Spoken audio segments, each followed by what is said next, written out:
हाँ, तो hash table में क्या करेंगे, हैश टेबल जैसे मैंने अभी आपको बताया कि ये हैश टेबल क्लास एक ऐसा कलेक्शन है जो अपने अंदर जी। दो चीजों को स्टोर करता है, टेबल की फॉर्म में डेटा स्टोर करेगा। नॉर्मल जो कलेक्शन है जैसे एरे लिस्ट, लिस्ट क्लास, ये सिर्फ सिंगल वैल्यू को स्टोर करते हैं इंडेक्स में।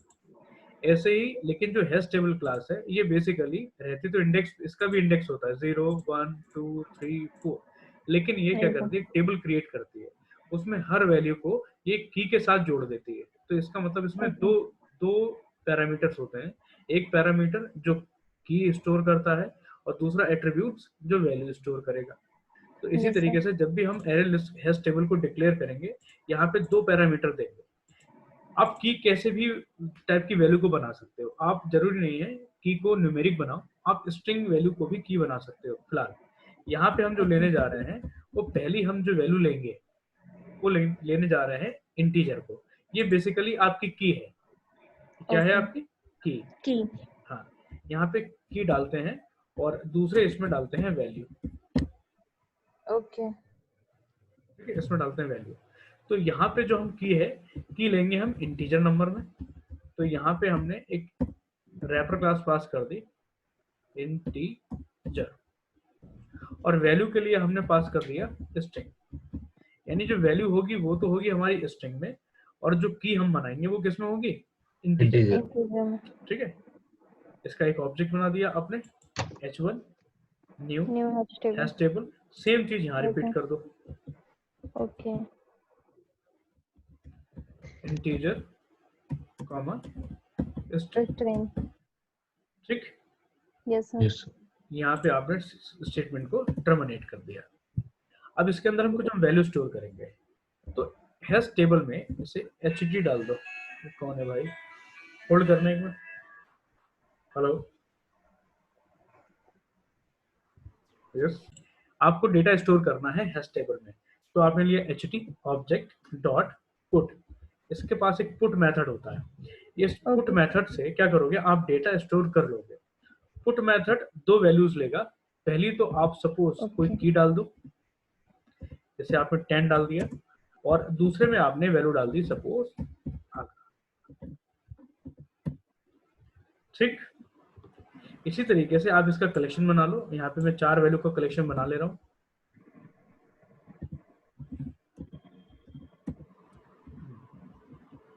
टेन, 11, 12 और 13। आगरा, मुंबई, बरेली, जयपुर, उदयपुर ले लो। हाँ उदयपुर तो लिखूंगा, चंडीगढ़, एंड नाउ दिल्ली।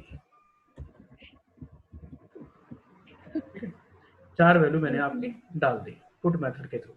अब मैं इसे प्रिंट करा के देखना चाह रहा हूँ कि हमारा हैश टेबल में डेटा आ गया या नहीं आ गया।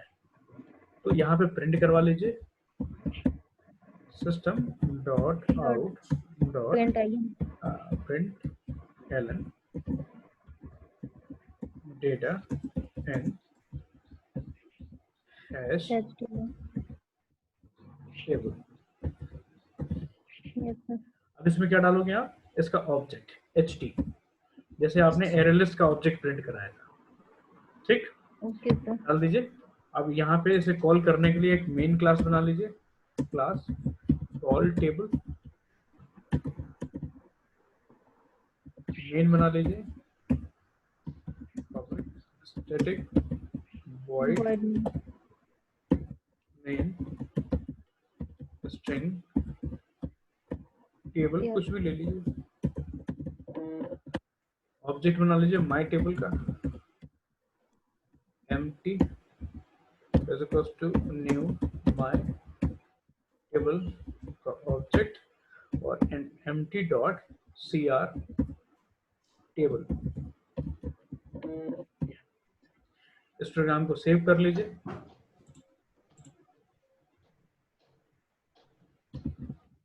Call table dot Java, save हो गया।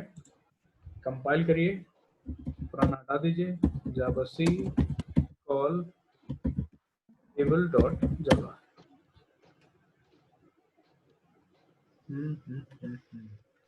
Hash table. अब इस प्रोग्राम को कंपाइल करिए। प्रोग्राम आपका कंपाइल हो गया। अब रन करेंगे इस प्रोग्राम को तो आपकी पूरी जो हैश टेबल है इसका डेटा प्रिंट हो जाएगा। Java call table.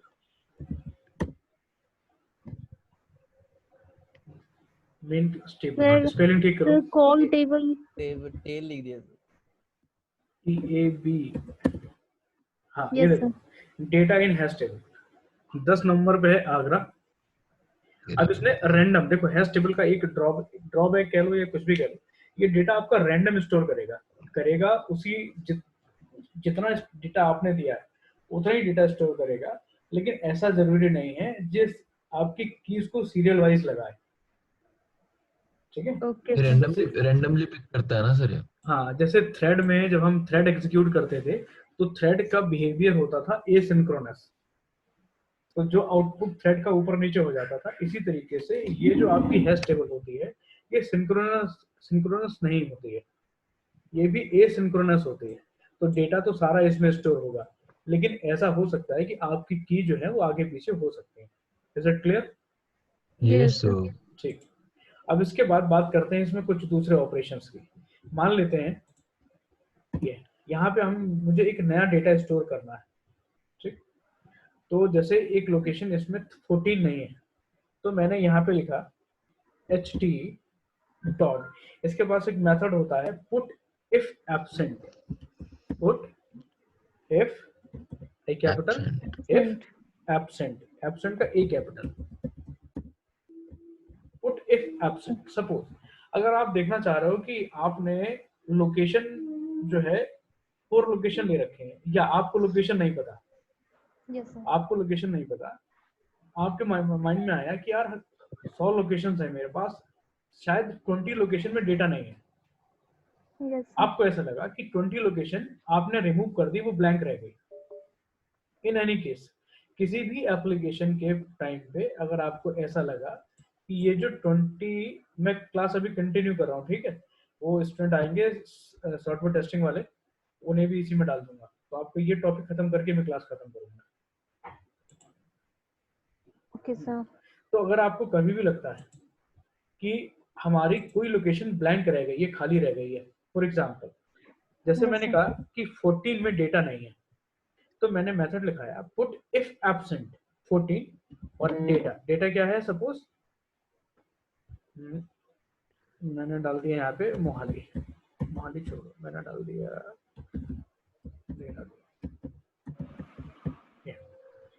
तो 14 लोकेशन पे अगर वो ऑलरेडी फिल हो चुकी होगी, मैं आपको दिखाऊंगा करके, अगर वो ऑलरेडी लोकेशन फिल होगी तो डेटा ऐड नहीं होगा।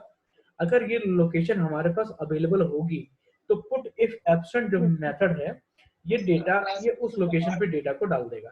क्लियर है? ओके सर अच्छा, अब इसे कंपाइल करवाइए, प्रिंट करवा लीजिए पहले। अब इसे दोबारा से प्रिंट करवाइए चेंज करने के बाद।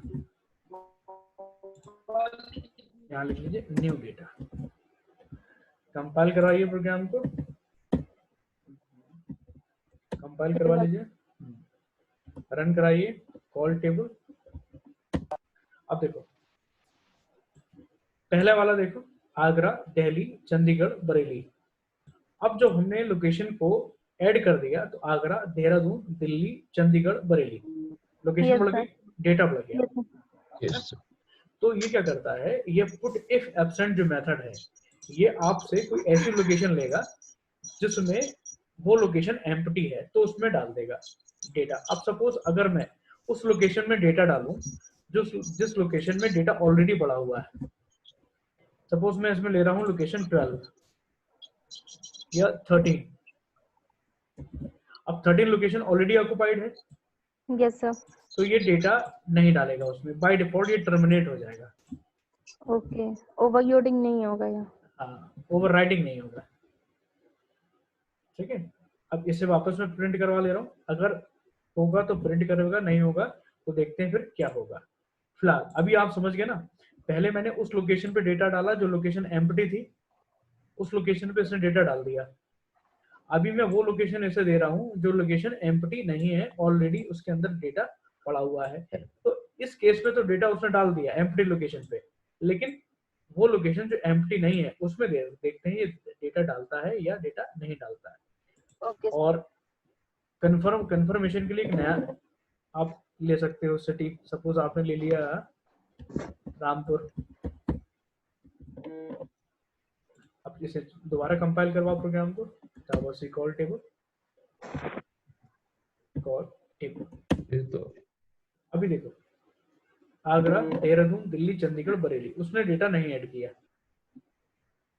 पहले वाले केस में। अब स्टार्टिंग से लेके चलते हैं। जब हमने हैश टेबल बनाया तो उसमें 4 डेटा थे, आगरा, दिल्ली, चंडीगढ़, बरेली।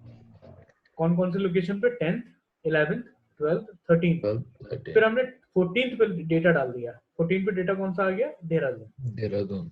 ठीक, क्योंकि ये लोकेशन थी ही नहीं तो हमने यहाँ पे डाला था कि अगर 14 लोकेशन खाली है तो उसमें देहरादून डल जाए, और 14 लोकेशन इनमें कहीं थी ही नहीं तो उसने 14 लोकेशन को एम्प्टी मान के देहरादून को उसमें ऐड कर दिया, तो ये देहरादून आपका प्रिंट हो गया। लेकिन जैसे ही हमने उसे फिर से चेक किया कि भाई 13 लोकेशन, मेथड कौन सा है? इफ एब्सेंट, मतलब अगर वो लोकेशन खाली है तभी डेटा जाएगा। तो हमने उससे कहा कि भाई 13 लोकेशन अगर खाली है, इफ लिखा हुआ है, इफ एब्सेंट, तो रामपुर ऐड कर दो। तो उसने कहा कि नहीं, वो खाली नहीं है, तो 13 लोकेशन तो ऑलरेडी दे ली है, तो उसने रामपुर को कहीं भी ऐड नहीं किया। Is it clear? Yes sir. Yes this sir. Is your hash table. ठीक है जी, ओके सर। चलो फिर मैं क्लास यहीं तक रखता हूँ, और इसके बाद ये आपका आप कर लेना। इसमें 1-2 ऑपरेशन अगर और होंगे आप वो भी कर लेना, ठीक है? Okay sir. और अगर चाहो मैं 1-2 मेथड अगर वैसे बता दे रहा हूँ आपको इसमें कुछ मेथड होते हैं जैसे गेट और डिफॉल्ट। तो कोई वेट कर रहा है। हाँ, गेट और डिफॉल्ट मेथड होता है इसके अंदर। इसके अंदर आपका मेथड होगा रिमूव। जैसे सपोज रिमूव में चला के दिखा दे रहा हूँ आपको। अब यहाँ से ये मैं हटा दे रहा हूँ ये वाला, या चलो कोई नहीं, ht कर लो, ht डॉट रिमूव, इसे ही हटा लो। अब रिमूव मेथड जब मैं चलाऊंगा तो रिमूव मेथड डेटा हटाएगा, तो उसे भी हटाने के लिए क्या चाहिए? की। अब रिमूव मेथड को मैं की लिख दूंगा, उस की से वो डेटा हटा देगा। फॉर एग्जांपल मैं क्या हटाना चाह रहा हूँ? मैं हटाना चाह रहा हूँ 12 लोकेशन का डेटा, तो मैंने 12 नंबर सप्लाई कर दिया। तो रिमूव मेथड क्या करेगा? रिमूव स्पेलिंग ठीक लिखिए। Yes sir. हाँ, रिमूव मेथड क्या करेगा? इस पर्टिकुलर की का डेटा हटा देगा। उसके बाद हमें दोबारा मॉडिफाइड टेबल जो टेबल है वो प्रिंट करवा लेंगे। Can we check? ये चेक करने के लिए सेव करिए इसे वापस। आप प्रोग्राम को पहले इसे ब्लैंक कर दीजिए, सारा क्लियर कर दीजिए, जावा से कॉल टेबल कर लीजिए, जावा कॉल टेबल। देखो आगरा, दिल्ली, चंडीगढ़, बरेली, ठीक है। फिर जब उसे ऐड किया मैंने 14 नंबर को देहरादून, तो उसने दिखा दिया आगरा, देहरादून, दिल्ली, चंडीगढ़, बरेली। अब मैंने कौन सी लोकेशन हटाई थी उसे? चंडीगढ़, 12th। ठीक है। 12 लोकेशन देखो हटा दी उसने। अब रह गई सिर्फ लोकेशन 11। मॉडिफाइड डेटा में 10 रह गया है, 14 रह गया है, 13 रह गया, 11, 12 लोकेशन उसने सर हटा दी। इसमें हमने सिर्फ लोकेशन दिया, अगर हम नाम देते हैं उस जगह का तो वो फिर भी ले लेगा ना? नहीं तो फिर आपको की के साथ देना पड़ेगा। आप ओके कर सकते हो, नाम से भी कर सकते हो, उसके लिए फिर दूसरे मेथड आपको यूज करने पड़ेंगे। ओके ठीक है। हेलो। अच्छा, हेलो शिवम। हाँ जी सर। सर हमारा लेक्चर नेक्स्ट। हाँ, तुम्हारे लेक्चर चल रहा है, मैं थोड़ा सा तुम लोग का टाइम ले रहा हूँ। ओके सर, कोई ना हम म्यूट। Okay sir. तो आपने देख लिया कि यहाँ पे आपने पुट मेथड यूज किया, put if absent method use किया, रिमूव मेथड जी। यूज किया, ठीक है जी। अच्छा, अब इसी तरीके से आप इसमें कुछ मेथड है जैसे डिफॉल्ट, गेट वैल्यूज। आप गेट वैल्यू का खुद से यूज करना, और गेट और डिफॉल्ट एक ही टाइप का मेथड होता है, एक ही मेथड होता है। मेथड का पूरा नाम होता है गेट और डिफॉल्ट। सपोज किसी ने कहा कि भाई इस नंबर का डेटा लाके दो, ठीक, जैसे अगर मैं कहूँ, अगर आपको जैसे एक्सेप्शन हैंडलिंग आपने की है, एक्सेप्शन हैंडलिंग में क्या करते हो कि अगर कोई 0 से डिवाइड कर रहा है या कोई इलीगल वैल्यू दे रहा है तो आप मैसेज प्रिंट करा देते हो कि दिस इज इलीगल ऑपरेशन या दिस इज रॉन्ग वैल्यू। करते हो ऐसा? यस हेलो, फिर से मीटिंग रूम में sir. भेज रहा हूँ सारे लोग को, यस सर। जो सुन रहा है वो फटाफट बोले। Yes sir. Okay sir. हाँ, तो अभी मैं क्या करना चाह रहा हूँ, मैं कुछ ऐसा इसमें प्रोग्राम, इसमें फैसिलिटी डालना चाह रहा हूँ या फंक्शन डालना चाह रहा हूँ कि अगर कोई डेटा सर्च करे, सपोज इसमें 10 है, 11 है, 12 है, 13 है, 14 है, अब वो पूछना चाहे कि भाई 15 नंबर की की में क्या डेटा रखा है, तो क्या हमारे पास 15 नंबर की कोई की है? नो सर है? No sir. नहीं। No sir. तो वो मना कर दे कि नहीं, डेटा नहीं है, तो system dot out dot print ln. ठीक, इसमें सपोज ht डॉट कर दो, मेथड है इसमें गेट और का ओ कैपिटल है और डिफॉल्ट का डी कैपिटल है, डिफॉल्ट 15 नंबर, तो मैसेज आ जाएगा नॉट अवेलेबल। ओके सर ठीक है जी, नॉट अवेलेबल। एक और इसमें ब्रैकेट लगा दो। अब इसे प्रिंट करा लेते हैं।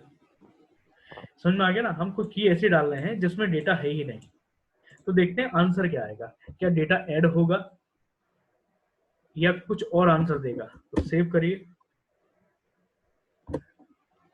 कॉल टेबल करिए, नॉट अवेलेबल। ठीक है, नॉट अवेलेबल, यानी हम उससे मैंने कहा गेट वैल्यू दो 50 नंबर की। तो ये बेसिकली ये कहाँ के लिए होता है, इसे समझ जाओ, निशान बाहर गया। ये बेसिकली होता है उन ऑपरेशंस के लिए है जहां पे आपको पता नहीं होता कि कौन कौन से ऑपरेशन हो सकते हैं। यूजर किसी भी की को फेच करके वैल्यू उठाना चाहेगा, किसी भी की का नंबर देके वैल्यू उठाना चाहेगा, तो आपको, जैसे आपने एक्सेप्शन हैंडलिंग में कुछ प्रोग्रामिंग ऐसी की थी कि अगर कोई इलीगल रिक्वेस्ट आए तो उसका रिस्पॉन्स आप कैट के थ्रू जनरेट करो, तो ठीक इसी तरीके से ये मेथड इसके लिए होता है कि अगर कोई यूजर ऐसी वैल्यू एक्सेस करना चाहे जो आपके पास है ही नहीं, या ऐसी की जो आपके पास अवेलेबल ही नहीं है, उस केस में आपका ये मेथड काम करेगा। तो होप आपको ये हैश टेबल समझ आ गया होगा। यस सर ठीक है जी, तो हैश टेबल हो गया आपका, एरे लिस्ट हो गई, इटरेटर क्लास हो गया और लिस्ट इटरेटर क्लास हो गया। ये कलेक्शन यहाँ पे खत्म होता है। इसके बाद हम शुरू करेंगे सर्वलेट या डेटाबेस कनेक्टिविटी।